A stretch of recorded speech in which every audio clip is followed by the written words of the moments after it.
Hello, welcome again to the PVC Morning Dawn Study Group from Padmasambhya Ling, the Venerable Khenpo Rinpoche's monastery in New York.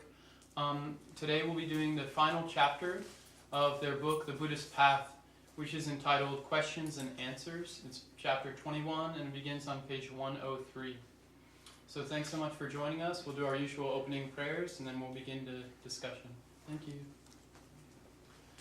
Om Mojin Yujin Yujan Sam Pe Mage Sadum Bola Yasin Jogi Nurani Pe Majuni Jesurang Kodu Gadro Mambeko Jeji Jesu Darun Jing Jinji Lok Jeje Surso Guru Pema Siddhi Om Samanta Bhadra, Vajrasattva, Pramanabhadra, Sri Singha, Hamakara, the 25 king and subjects, So, Zor, Nyum, Yang, and the 100 Kirtans and others, the lamas of the Kama and terminal lineages, to you I pray.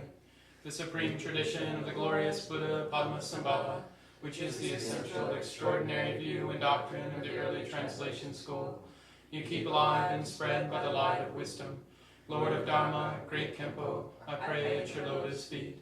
In the palace of the old-man Dharmadhatu, the essence of all the Buddhas of the three times, the one who shows clearly the Dharmakaya of my own mind, we pray to the Honorable Guru, glorious fruit teacher, precious one, dwelling on the lotus seat and the crown of my head. Hold me with your great kindness, and bestow the accomplishments of body, speech, and mind. Om Arabasanadi, Om Arabasanadi, Om Arabasanadi,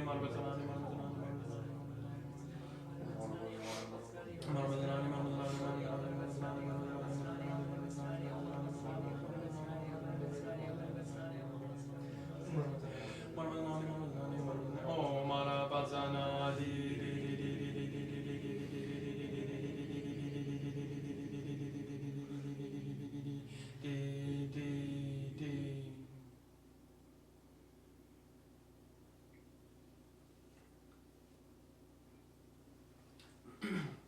So again, we'll begin on page 103. The chapter is question and answers.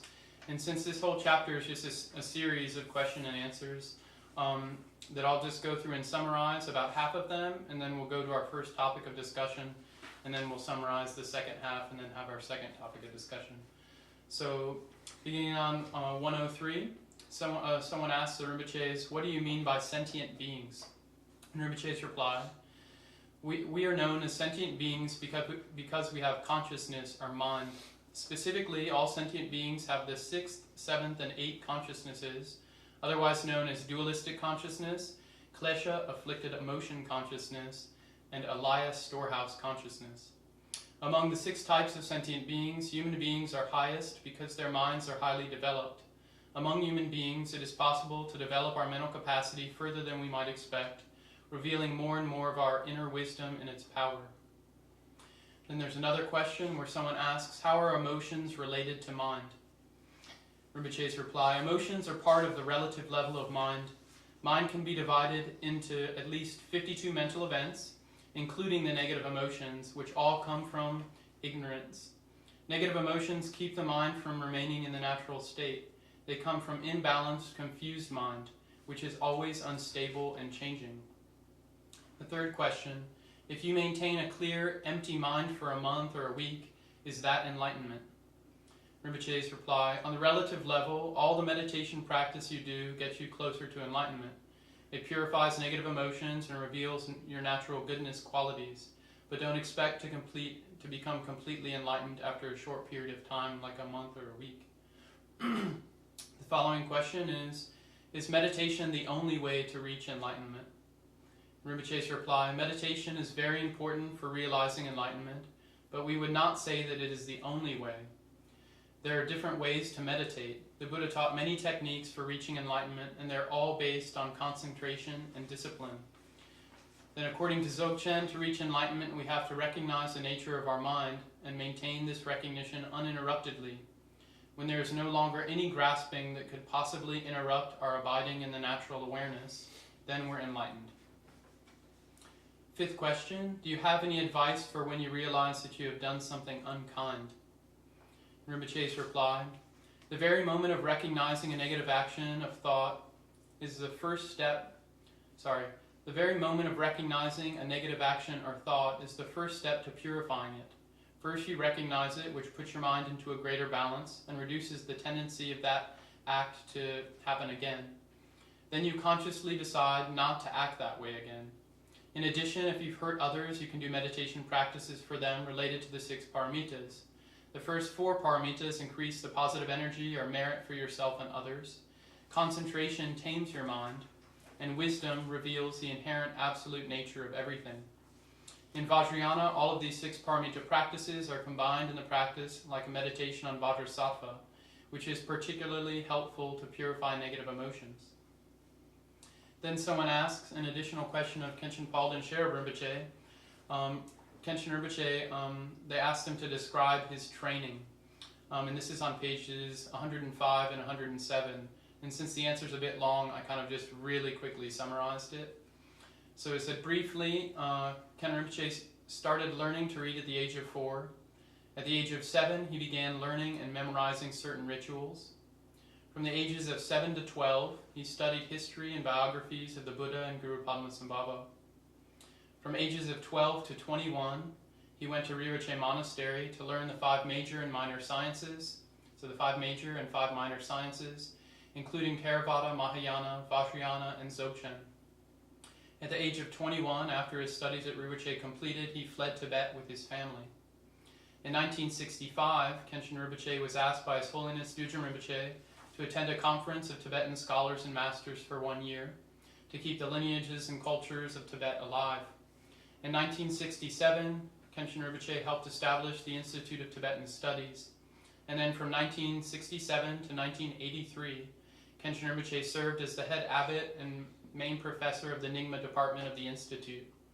He first came to the USA in 1980 and returned to live in the United States in 1983 onwards. Then an additional question was about when people begin meditating in Tibet, at what age? And Rinpoche replied, in the Nyingma school, students usually start meditating around the age of 12, when they also begin learning the major sciences. So those are summary questions about the first half of the chapter. I think now Anne will read our first question of discussion. This question is on page 108, last 2 paragraphs, page 109, first 3 paragraphs. Question is, what do you mean by the primordial nature of the mind? And then Kimpo's reply, in the higher levels of the Buddhist teaching, it is said that all the phenomena we perceive are simply displays of the mind. The deepest nature of the mind, the enlightened mind, is known as primordial awareness. All mental activities arise from primordial awareness, and if we recognize that, then enlightenment manifests in every thought and perception. If we do not recognize it, then thoughts and perceptions continue to be obstructions that cause suffering. In order to awaken inner wisdom, it is necessary to break down the dualistic concepts that posit an internal subject and external objects. Typically, we perceive ourselves as individual subjects who experience objects that are separate from the self. We feel distance and make distinctions between the two. The feeling of being a subject who relates to objects is simply a notion of the mind. The mind alone creates the concept of a separate self. Once that conception is formed, we hold on to it, although from the primordial point of view, the self does not really exist. To overcome duality, it is necessary to cultivate the equanimity that encompasses both subject and object. Practicing love and compassion is extremely helpful in terms of understanding the inseparability of outer and inner reality. To recognize everything as the perfect activity of the enlightened mind is to realize the primordial nature of pure awareness. Sometimes this is called Rigpa. Rigpa is the innermost true nature of the mind, our awareness which is fresh, uncompounded, and very open. Along with emptiness, Rigpa contains clarity, loving kindness, wisdom, and skillful means. Meditation reveals this awareness that we all have. To recognize the movements of the mind as the display of wisdom, and to let thoughts arise and go their own way, is called the natural flow of awareness.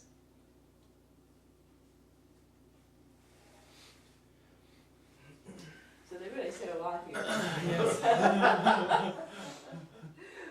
But at least to start us off, I have a word question, and that is just why do they refer to this as primordial nature? They don't actually explain the primordial quality in their answer, and just wonder, just as a jumping off place to discuss, why are they calling it the primordial nature of the mind?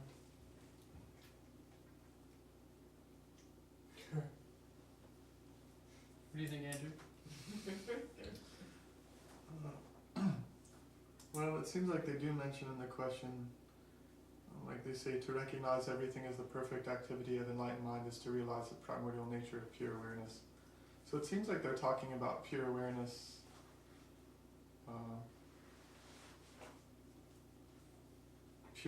throughout, but also it seems like they're emphasizing how, the absence of the self, how there is no subject, how the subject is just, how the sense of self is just imputed, Right. but doesn't actually exist. Mm-hmm. So I guess that kind of points in the direction of, Mm-hmm. Mm-hmm.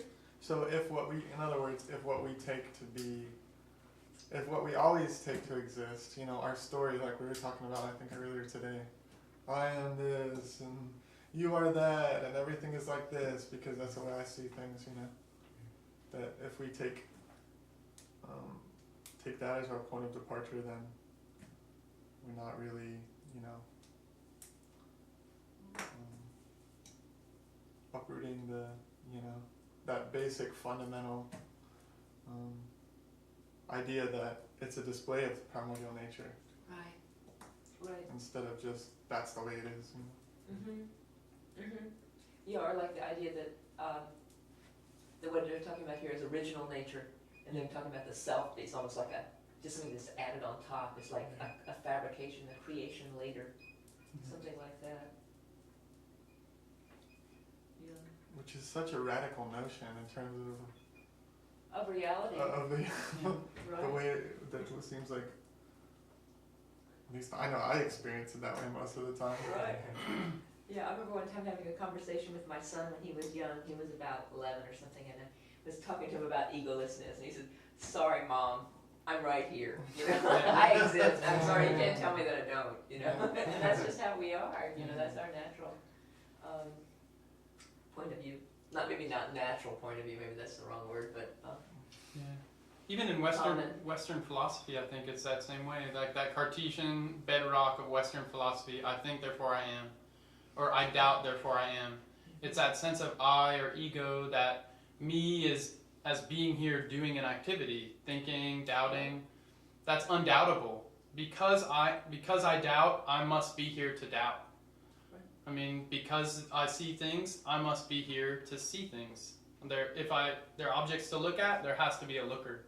It's like totally the bedrock of Western philosophy, and it's like that is like the root of duality mind, or of the mistake. I mean, in Buddhism they say that's the fundamental mistake. That root gut level assumption that there is this I or this me that's here at the center of things, at the center of experience or something, and that everything else is kind of on the periphery or then being related to. I think definitely so primordial is relating to just how they talk about in this, in their answer, that before our awareness splits itself into a sense of perceiver and perceived, or I and what's not me, that subject-object, primordial is like how the mind is before it becomes dualistic. Right. So. Right. Yeah, and also just like in terms of trying to really kind of understand what would be an alternative view to the sense of being a separate self with objects is what they're saying here about that everything is actually a display of the mind. It's like that notion of the radiance of the mind, that's what this is, that, you know, that we have awareness and somehow there's some sort of interpretation of it as being an agent, that there's an agent here who is aware and is therefore acting and so forth. You know, but that it, in a sense, you could just see it as awareness, and awareness is manifestations of thoughts and emotions and perceptions and sensations, and you know, that's what it is. It's just a display of primordial awareness. What's that? The way they describe it, it's like that Rigpa, and then Saul rises from Rigpa, or is that right? And then wind moves that, and then one of our consciousnesses, I can't remember. Do you know what I'm talking about? It was in Fundamental Mind. We talked about it. You know, this process of how we concretize. How the display happens. Yeah, how the display happens. Yeah, and I was just thinking about that when you said that. Yeah. And then also, sorry, Yeah, sure. Rigpa, I've heard, you know, here it seems like Rigpa I know is awareness, right? Like fresh, naked awareness, sort of, or primordial awareness. Primordial awareness. Yeah. Yeah, but that, yeah, it's realized primordial. Sometimes this is called Rigpa. So I guess besides Rigpa, it definitely seems like they're talking about fundamental mind. I mean, Nuxim, right? So I just thought that was interesting because they talked about it in terms of Rigpa, I guess, more so. And I was just curious about why, maybe, I don't know. Why they're calling it Rigpa? Yeah, or I guess, I mean, they're not, yeah. I don't know. I think, you know, it seems like, you know, what the Kimbals have said, many teachers too, there's all these different names. Yeah. Just all kinds of different names for wisdom or awareness or fundamental mind or original mind or, you know, just like Dharmakaya and, you know, it just goes on and on and on. There's so many, you know, and they're just, because I think that, you know, certain words connect with certain people. You know, so you hear a certain thing, but you don't hear other things, and so then that's why they repeat so much. You know, because you know, every once in a while it gets through to someone. Yeah. You know, so they say it in a slightly different way. Because they're also talking about, would you say, I don't know, but ground luminosity as well? Would you say that? I would say that. Or Yeah, it's the same zeal, thing. Yeah. Pure awareness. Yeah, we could put all these on the vocabulary. That can be a... Right. And on the back, there's a definition of primordial nature, and it lists some of these synonyms: Buddha nature, absolute bodhichitta, prajnaparamita, mother of all the Buddhas, Madhyamaka, Mahamudra, Rigpa. These are all synonyms for that. What is it, Nyowo Kadak, or primordial nature? I think a beautiful part of this, like in Rinpoche's reply here, when they're talking about the radiating qualities of natural awareness, it's very distinct from the foundational Buddhism view of no self. So this is not just saying that it's not just saying it's without any rigidity or any fixity, or when you look for it, there's nothing fixed there. So that's no self. We feel like I am me, and I'm continuing, and I have these real essential characteristics, and that's what I am. And it's the rigidity of that feeling and of the concepts we kind of cover it, that they say that's not there. That self in that way is not there. No self. There's no rigid, absolute self. But there is a relative self. There's a relative apprehension of subjectivity, awareness. And so it's not just a total negation saying absolute self. No, there's not absolute self. Because in the Madhyamaka or middle way teachings, they very clearly go beyond both of these poles, self and no self. There's this awareness or primordial nature. And so then that's why you can highlight all these radiating qualities, these natural expressions and displays. Because you say a display of what? Because a display of no self, how can nothingness display? And that's what they're saying. They're not saying it's nothingness. They're saying it's not that fixed, concrete, unchanging, independent sense of me that's there. That's not there. It's totally relative. It's totally relational. And so then I think that's a big point for me. It's It's really relative self Yeah. is there. Right, like there's a functioning self. Yeah. Mhm. Yeah, that we do function as a separate organism, we just Yeah. do. Mhm. And that's why if a Buddha attains enlightenment, doesn't mean all beings attain enlightenment. Or because our teachers might reach a certain level of realization, doesn't mean that we reach that spontaneously, that same level. Yeah. That's what I was thinking too, that important point. But just like, if visually, in my mind, if I think that like, what is subject and object at the most basic level, like they were saying here? There's something here, and then there's everything else in existence that's not this something here. And that this, it just necessarily posits something as independent, singular, and permanent, you know, like those aspects, like, because there's this little finite body here, and then there's this infinite everything else, and they're totally separate, you know. And it's just like, even though we might have that sense, you know, but it's like, if you think about it, it's just like, it's just such a foolish view, you know. Even at the level of like, even at the strictly material level of oxygen exchange and molecules and electromagnetic fields, Yes, and yeah. we came from our parents, who came from their parents, who came from their parents, who came from their parents, like, just keeps going, you know? So to think that, like, all of a sudden we're here in this moment, and it's like, it's just this me, and then there's everything else not me. It's just like, even just thinking about that, it's just like, it doesn't really make sense, you know? Even our language, our culture, our worldviews, those are all embedded in all these big cultural contexts. Like a deer doesn't perceive itself walking through the universe the way we perceive ourselves walking through the universe, or the way a Buddha perceives everything as a display. So then I'd have a question for you then. So we're saying there is not a fixed sense of absolute self, but there is a relative sense of self. But here they're describing primordial nature as being uncompounded. So how does uncompounded nature, like how does that fit with having a relative nature too? So that's a question. How can it be uncompounded and relative?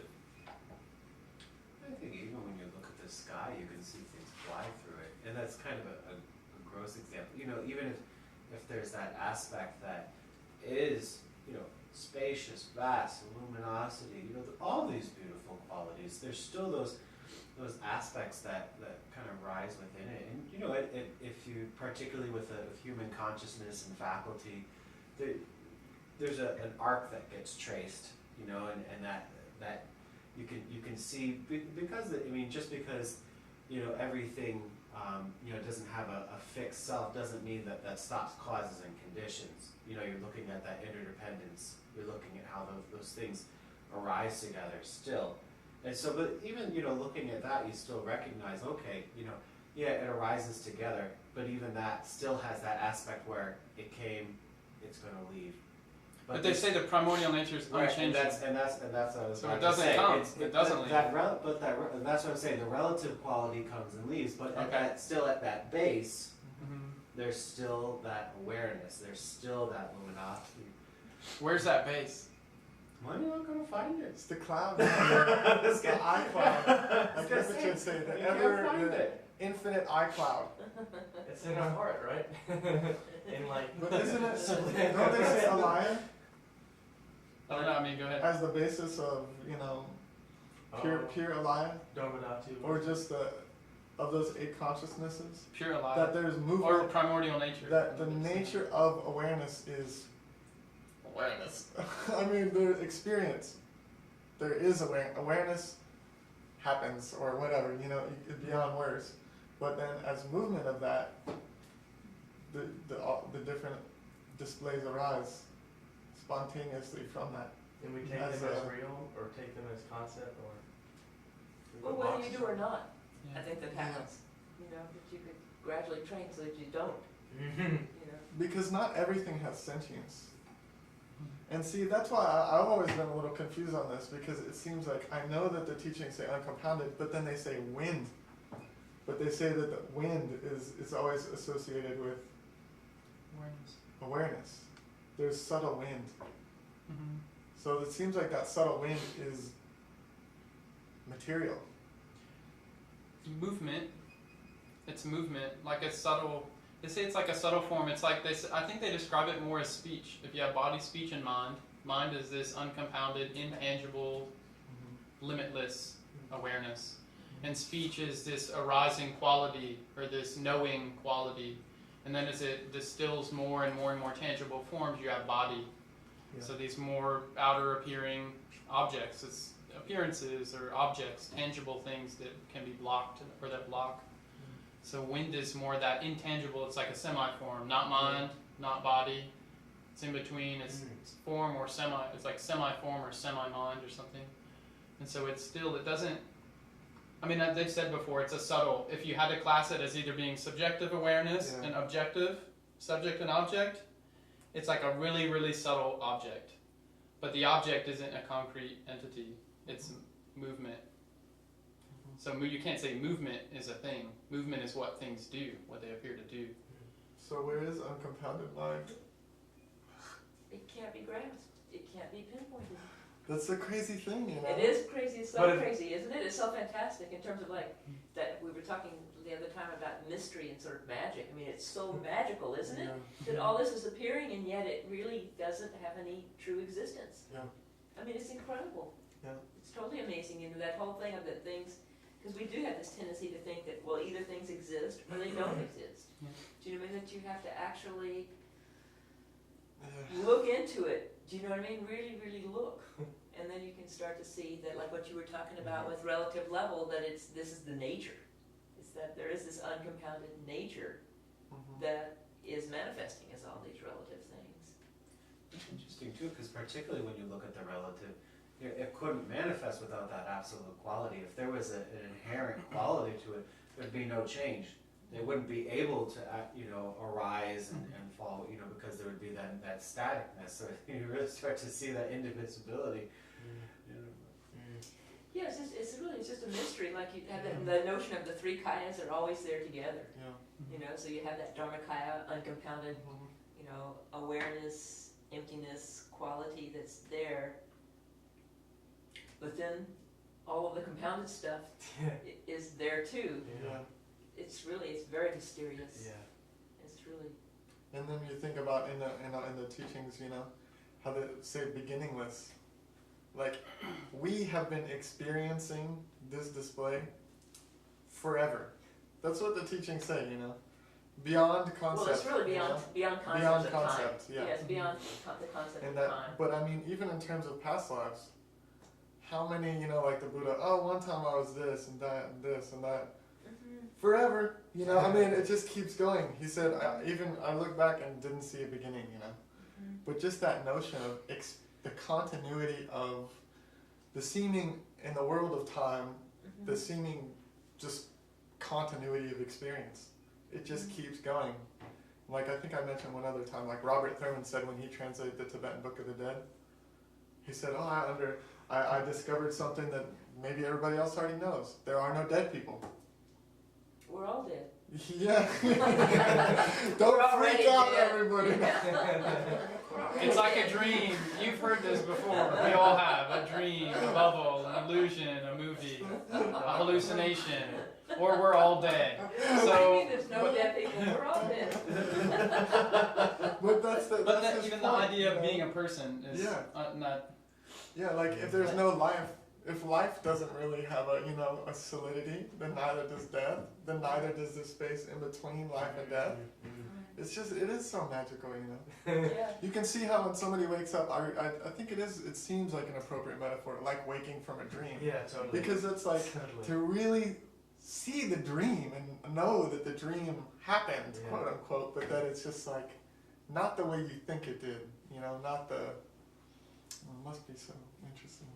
Not in your box. It's not just your box version of what you thought was happening. There's a lot more was actually involved.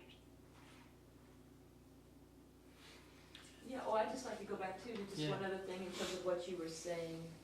But I can't remember exactly where it fit in, but well, just this, the sense too that what we really have to do, we're talking about the self, and how kind of almost like the self won't withstand analysis.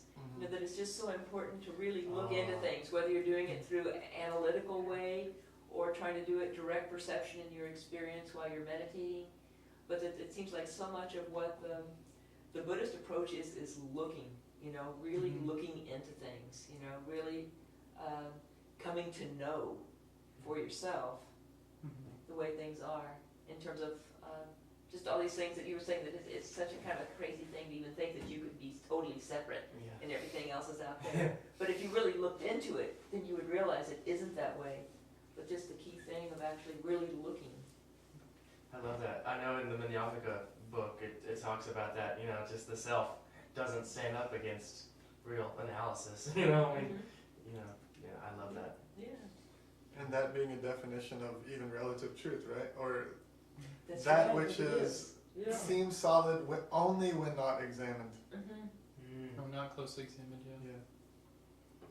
And that also puts like the impetus, or it's really on oneself. Because, I mean, we have the responsibility and the opportunity to investigate. Like, it totally, I mean, just like we've heard so much that the Buddha said the Buddha can only show us the path, but we have to walk it. And it really means that, like, a great master can't make us realize what we are.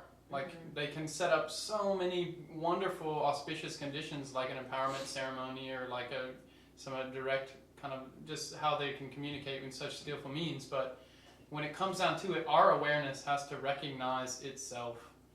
And that's such a open door opportunity for all of us, but it's also a great responsibility, because we have this sense that although as individualistic as we might want to be, I'm the creative force, I'm the one that's going to do all this that no one's ever done or something, all that egoic trip thing, that so much of what we're trying to do is avoid responsibility when it comes down to it. I want to do what I want, but if something breaks, like, it wasn't me. We're easy to blame or to move it, but we want to take the full, like the credit. We want the credit, but not the blame.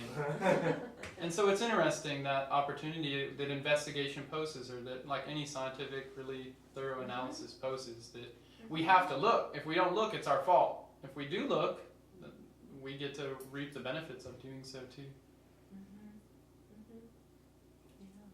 And especially once you hear the teachings and have access to the teachings and a teacher, then it really is like, here's a map, you know? You're trying to get to Florida, here's a map. If you're trying to get to enlightenment, here's also a map. Just go this way and then follow this. When you have this, take a right, you know? It's just like, it's so like, if you followed it, you'll get there. Right, but you have to follow it. That's But you kind have of to the point. follow it, You have to yeah. actually do it. I know, with diligent effort. I just read that, so Yeah. Joyful part too. yeah, joyful, diligent. Maybe we'll go to the next. I'll summarize a few of these other questions, and I think Lodra will read this other final talking point. Is that all right? Sounds good. So the next question someone asked of Rinpoche is, what is the role of faith in attaining liberation? They reply, in Buddhism, faith is a combination of confidence and devotion. You are confident in the truth of the teachings after hearing and studying them, critically investigating them, and applying them in your life to directly experience their validity. Liberation means when you have completely removed all of your suffering and confusion.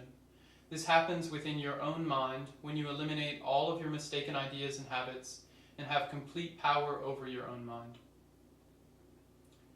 So next question is, someone asked, was the historical Buddha, Buddha Shakyamuni, the first person to become enlightened? And Rinpoche's reply, no, Buddha Shakyamuni was not the first enlightened being. According to the Mahayana teachings of the Buddha taught that there are countless Buddhas in every direction. During our universe, Buddha Shakyamuni was the fourth Buddha to reveal the complete path to enlightenment. Every sentient being has Buddha nature, the seed or potential for enlightenment. The absolute first Buddha is the primordial nature of one's own mind, which is sometimes called the true nature primordial Buddha, or the original Buddha. Then another question is, someone asks, is mindfulness the primordial nature? Rinpoche's reply, mindfulness is a technique that helps us discover the primordial nature. With effort, we continuously apply mindfulness of our body, speech, and mind, which helps us recognize their true nature. Once we recognize their true nature, effortless mindfulness naturally arises from the mind, just like sunbeams naturally radiate from the sun. So, with fabricated, intentional mindfulness, we discover our primordial nature, which naturally arises as limitless goodness qualities like natural, spontaneous mindfulness that sees the true nature of oneself and all phenomena. Then the final question of the chapter, I think Lodra is going to read. Okay.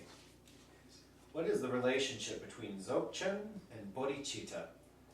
The Zocchen teachings are the highest teachings of Buddha Shakyamuni.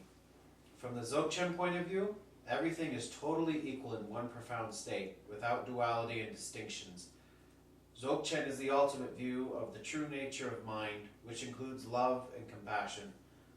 When we practice Zocchen, we develop compassion and loving kindness. Zocchen practice cannot be separated from bodhicitta practice. We cannot ignore relative bodhicitta and accept absolute bodhicitta. Both are part of our true nature, and both are part of Zocchen. For this reason, before we meditate, we take refuge and develop the thought of bodhicitta. After we meditate, we dedicate the merit to all sentient beings. Whenever we practice or do any kind of beneficial activity, we should not cling to it. At the absolute level, everything is totally pure and perfect in great emptiness. From that point of view, we are completely free from all dualistic concepts and clinging. Every person has the enlightened nature, but to actualize that nature is necessary to practice bodhicitta, the love and compassion for all beings. Bodhicitta is universally precious. Everybody appreciates it, and everybody has the potential to develop it. Enlightenment is completely dependent upon developing compassion for all beings. The wish to attain enlightenment for the benefit of others is the essence of both the Mahayana and Vajrayana paths. When we develop inner wisdom, we can take care of all sentient beings and radiate compassion and kindness throughout the universe. We can discover the true nature of the mind and the entire world. In order to be able to do this, meditation practice is very important. Bodhicitta is the root or the seed from which enlightenment develops. Bodhicitta is not found externally, but is within your own mind. Although all of us have experienced love and compassion, these qualities need to be developed further. Page 100, last paragraph. Page 101, the first and second paragraphs.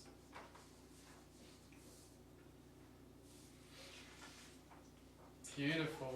It's like a clear bell. It's just like pure and clear and clean and pervasive and just uplifting to hear and soothing, and it's really beautiful. It's just, there's so much they said there, but One thing I noticed, just looking at the whole, it seemed like he talked about bodhicitta a little bit more than Zocchen. I don't know, just from looking at it, it seemed like. So what do you mean? Because they said Zocchen is bodhicitta. So then how did they talk about bodhicitta more than Zocchen? I don't know, it just seems like. What's the difference or something you're saying? I guess, I don't know, just from my own, filter, it seemed like maybe he was talking about bodhicitta. Are you thinking of Zocchen as maybe a technique? Just the words. Yeah, or maybe he just didn't want to talk about Zocchen. Maybe he wanted to talk more about bodhicitta. Maybe because a lot of people like to go to Zocchen, and maybe he wanted to take a bodhicitta ladder up to Zocchen. I don't know really, but it just seemed like he talked about bodhicitta a little bit more. Like saying, it does cause enlightenment. Yeah, I think so. It's like maybe most people have a tendency to think of Zocchen as absolute bodhicitta, and what he's trying to do here is kind of emphasize that the relative is really a part of it too. Yeah.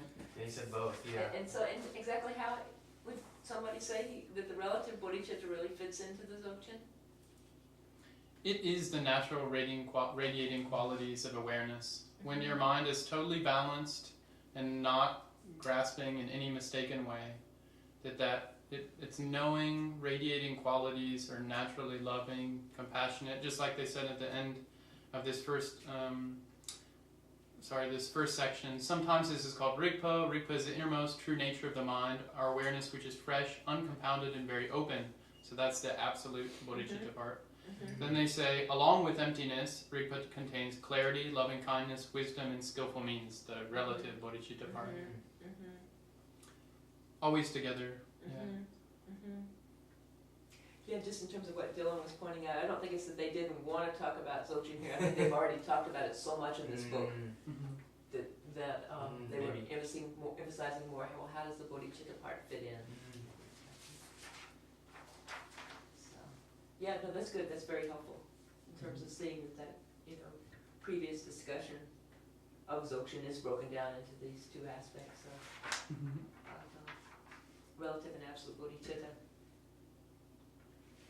One of the reasons too we might have been articulating more about bodhicitta, it's really, particularly the way he's talked about, going back through the paragraphs, it really becomes the fuel, not only the motivation, but the practice of, it's really that foundation path and realization. So it's, if you have that motivation of that bodhicitta, that's a lot of the Zocchen is already there, and I mean, but I'm not just saying like, I have a nice Hallmark feeling, kind of, like I'm gonna give someone a card today, as much as, like that real, that aspiration to benefit all sentient beings and all of your actions, all your words, all your thoughts just arising for the, that real desire to liberate with true wisdom, true compassion, Yeah, I mean, like he says, he usually talks about Nidra, but yeah, as it being the launch pad, to maybe these higher states, if you see it from that way. And even Nandra, I think it's really good just to emphasize this, and I'm so glad Rinpoche did this to end. It's so profound that just really, there's always a relative aspect and an absolute aspect. Like you mentioned, Nandra. Nandra has an outer, innermost, and absolute level of each section. There's always an absolute part. There's always a relative part. That relative part always has degrees of subtlety. The outermost relative, the innermost relative, and then absolute, like totally beyond and limitless. So we have certain things we hear that we tend to we hold them in a certain way because they seem like they're like rungs on the ladder that were used to finally be free, But that's just seen when we're holding on to things more. As if we're going to eventually get to a place that's not holding, and then there's just going to not be things anymore. But they're really clearly saying that those radiating qualities come even more. It's even like when they describe in the Tantra, it's just like the intricacy of on the relative level, the view of the Buddha, their omniscience, that relative side of the omniscience and their absolute side. The relative side sees endless degrees of subtlety, both subtly small and subtly big, and it's all seen purely, without mistake. You see so much more of the relative from the enlightened perspective, according to the Tantras and the Sutras. That Amitabha is pure land, and all these describe that quite a lot in the Sutras too. It's just good that it's emphasizing that absolute realization includes everything. Even it says it includes duality here. On the absolute level, it says, from that viewpoint, we're completely free from all dualistic concepts and clinging. So free from dualistic concepts and clinging. But these concepts happen when we cling. But duality, or like having a sense of objects out there, or maybe the out there is not there, but a sense of objects and subject is still there for enlightened beings. Let it really clearly say it. There's that's why there's pure relative truth and absolute truth. The pure relative truth is the appearances, the radiating qualities. So it's never that it all just fizzles into blankness, Blankness. Yeah.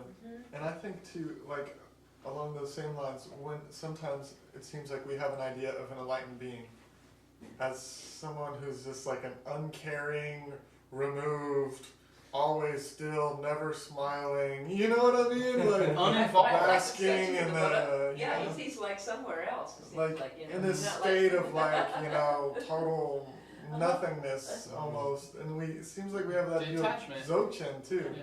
But then you think of like Tara, all these different Buddhas. They always say that what is the nature of those? Loving, compassionate. Of course they know sentient beings don't really exist as like a solid sentient being. But the sentient beings that don't exist think they exist. So you know what I mean? It's just like, I think it's so important, like what you were saying too. And that level of like, so many of these teachers, like they say, when they talk about their teachers, or when they think of bodhichitta, or when they think of suffering or sentient being, they just start crying. The highest masters, and males and female, there's so many. If you read all these biographies, does that mean that they're deluded and have no, like don't understand the view of Zocchen? Or does that mean, and that outreaching qualities of their understanding is just like, because they know there's no samsara, And they practice more. Yeah. And they study more. Yeah. And they do more things. I mean, really. And they're just totally aligned, They're just like, they're in a dream. They made the dream into a perfect dream. But other people in their dream don't see it that way from their side, So it's just so important, because otherwise you think it's just, you can use practice to escape. You can just use the Dharma to escape. Think it's a big escape from experience, escape from feeling and all these things, and it's just like totally not the right way to use the Dharma. The Dharma goes deeper inward, It doesn't try to like hold everything at a distance, And yet temporarily we do like lessen distraction. Yeah. So we just, because that's practical, we need to not be around all the stuff that causes us to strongly habitually react. So we temporarily do remove or distance, or so we're not just immediately jumping with our habits. Yeah. But like it's always in the end, you come, you go back into the marketplace or whatever. There's that re-engagement in a pure, clear wisdom way. Like it's always makes you more engaged. I mean, just from the examples, like you said, life stories, and also the philosophy of it is it agrees. And the whole form is emptiness, and emptiness is form thing. It doesn't matter how high your realization is, that manifests in a relational way, or a union of the kayas, like Anne was saying, not just some, that's why the Dharmakaya, Rupakaya, the Rupakaya is the expressive, appearing aspect of the Dharmakaya. So. Appearance and emptiness. Alright, Ross, you got anything to say? Well, I think it may be about time, or... Yeah. There's still time. It might be timeless, but there's still time. Oh, okay. Yeah. So this has really been like this is the final discussion. It's the final chapter of this book, The Buddhist Path, by the Venerable Khenpo Rinpoches, and so really, of course, thanks everyone here and everyone who's been here too for really participating. And really, this has been Khenpo Sayadaw Rinpoche's request for this to happen, and it's like really our privilege to be able to come together and do this, and also for everyone to join and share and look at these great wisdom teachings of our very precious masters. I mean, it's really very, very rich and very wonderful. We're really so fortunate. We're glad everyone joined. This will continue. So, yeah, thank you.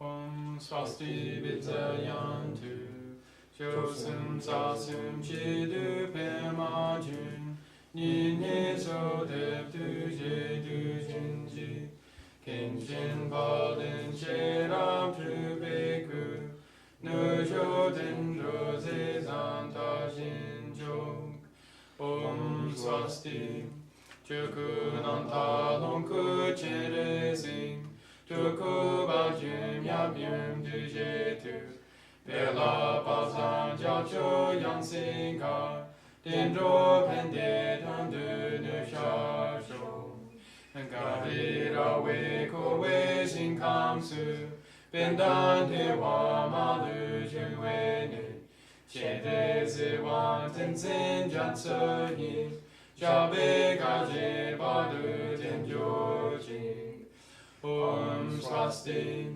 Sevang Rixin Vivejin Lamchi, Duni Drupe Lasan Norden La, Shedrum Golo Simji Panjote, Sanjin Antam Jole Nam Jasho.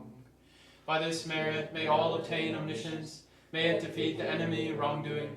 From the stormy waves of birth, old age, sickness, and death, from the ocean of samsara may I free all beings. The precious bodhichitta, in those without it may it be generated, in those who have it may it never diminish, but always continue increasing.